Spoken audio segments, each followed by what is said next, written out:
Bonjour et bienvenue sur ma chaîne. Aujourd'hui je vous retrouve pour une vidéo un petit peu différente. J'ai été taguée en fait par mon amie Morgane de la chaîne Beauty & Mo. Je vous mettrai le lien de sa chaîne en barre d'infos. J'ai été donc taguée pour répondre à des questions sur les réseaux sociaux. Donc voilà, je me lance.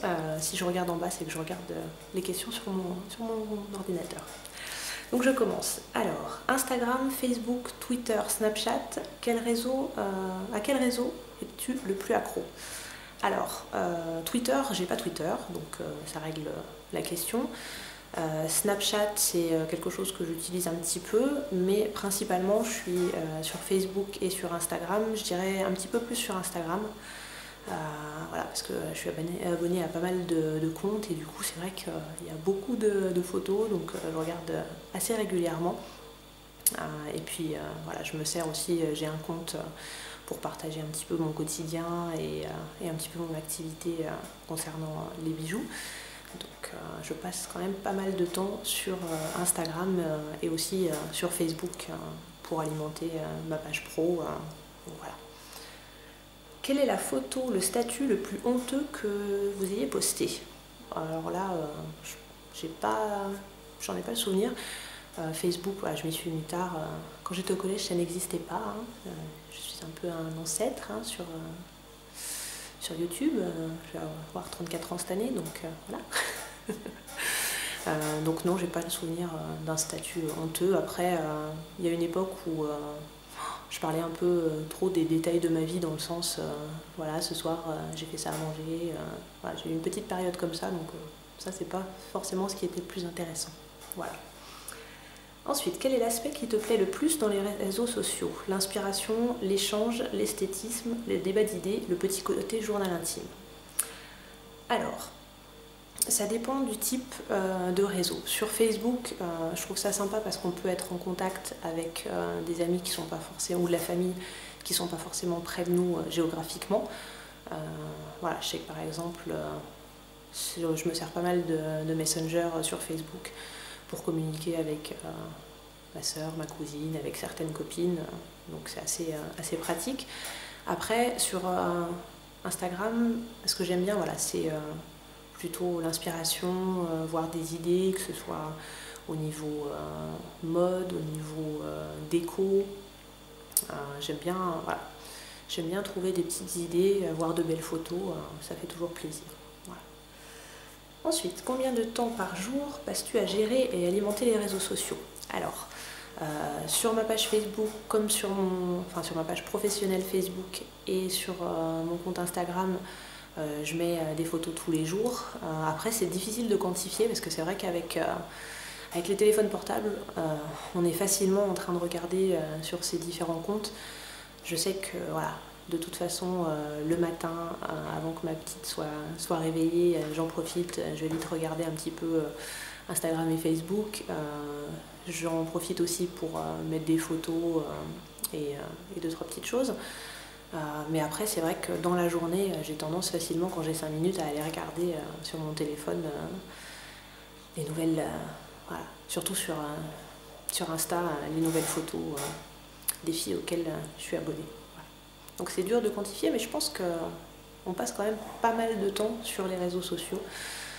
C'est vite assez prenant, assez addictif. Alors, le commentaire le plus bizarre que tu aies reçu?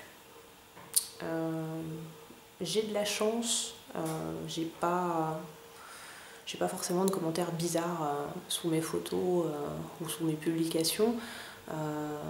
Après, il y a simplement sur YouTube, alors c'est pas vraiment un réseau social, mais c'est un petit peu apparenté quand même. Voilà, sur YouTube, il y a toujours des filles qui sont là pour critiquer et qui viennent juste pour laisser des messages un peu bidons. Et j'en ai eu un récemment, j'en avais jamais eu jusque-là, disant t'es laide, personne s'abonne à toi. Voilà, bourré de fautes d'orthographe évidemment, mais franchement c'est pas le genre de choses qui me touche, ça m'a fait rigoler. J'ai montré à mon mari, je lui ai dit franchement il y en a qui n'ont rien d'autre à faire de leur journée, mais sinon pas de commentaires bizarres ou méchants autres.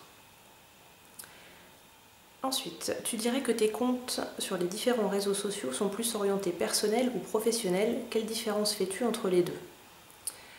Alors, sur Instagram, Au début, quand j'ai créé mon compte, c'était plus quelque chose de personnel. Après, dans ce qui est personnel, je mets quand même une limite, c'est-à-dire que j'ai jamais mis de photos où on voit le visage de ma fille.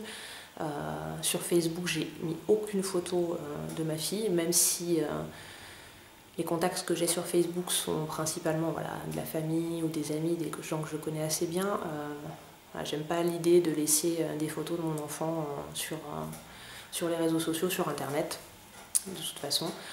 Après, quand elle sera plus grande, ce sera un autre problème, mais j'avais pas envie. Voilà. Mon mari non plus d'ailleurs, donc voilà, c'est un choix de notre part. Mais après, mon compte Instagram et mon compte Facebook, au fur et à mesure du temps, se sont plus orientés côté professionnel, puisque je me suis lancée comme styliste chez Stella & Dot.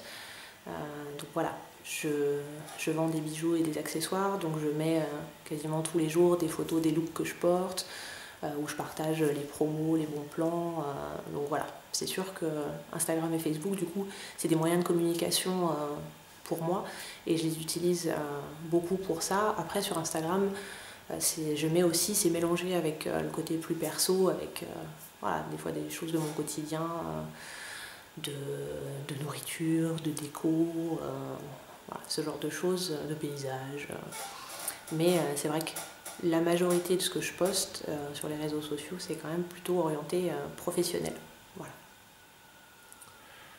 Alors, avant-dernière question.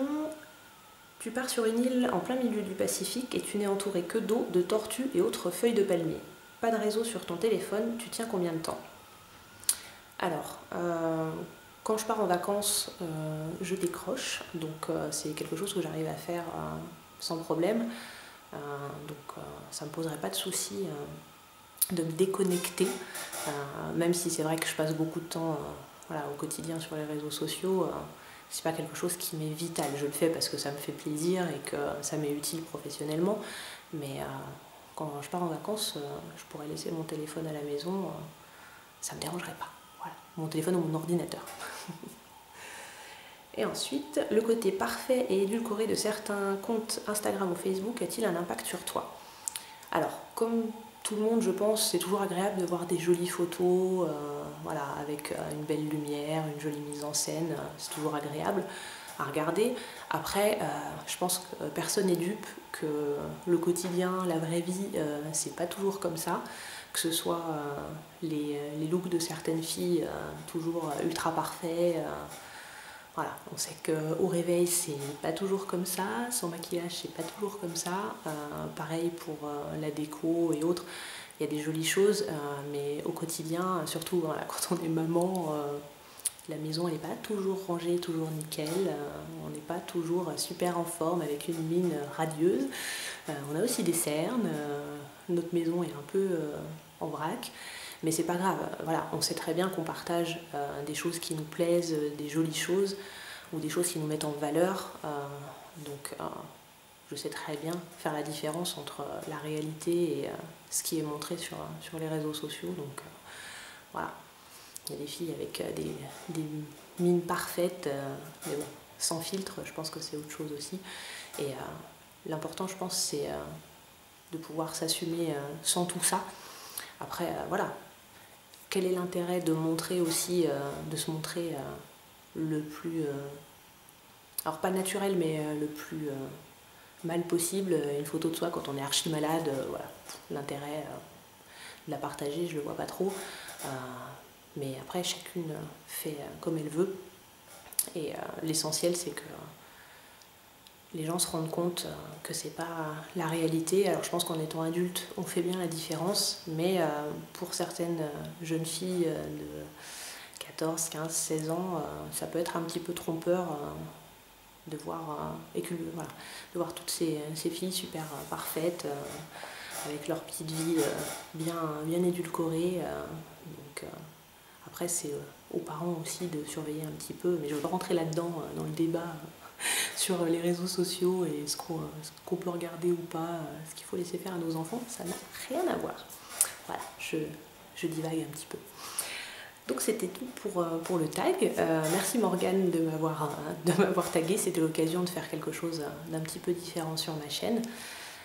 Et donc si vous avez envie de faire ce tag, n'hésitez pas. Et puis à ce moment-là, mettez-moi un petit commentaire pour que j'aille voir votre vidéo. Et j'ai l'impression que ma chaise grince derrière, donc j'espère que ça ne s'entendra pas trop et que ça ne vous aura pas gêné pendant la vidéo. Voilà. Je vous souhaite une bonne journée et puis je vous dis à très bientôt pour une prochaine vidéo. Je pense que la prochaine sur ma chaîne, ce sera les favoris du moment. Voilà, à bientôt!